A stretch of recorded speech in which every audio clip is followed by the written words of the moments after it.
Today, we're tackling another piece of bad advice that's floating around out there. Only choose details that move the story along. Now that sounds logical until you realize that this is how you suck the life out of a story.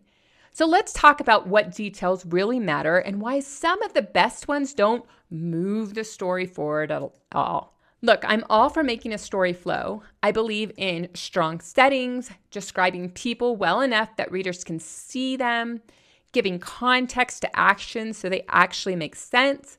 But here's what I don't believe in: that every single detail has to drive the story forward in order to be included in the final product.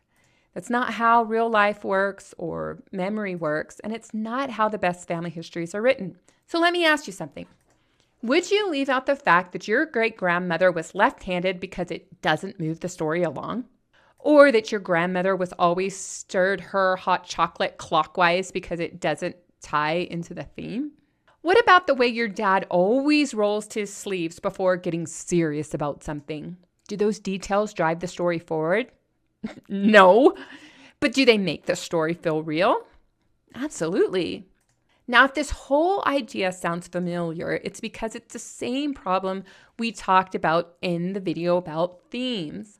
Forcing a story to fit a theme before you've written the story makes the whole thing feel fake. And deciding details only based on whether they move the story forward is the same problem. It strips away the texture of life. So instead of asking, does this detail move the story along? Ask, does this detail make the moment feel more real? Does it help the reader see or feel or experience what happened?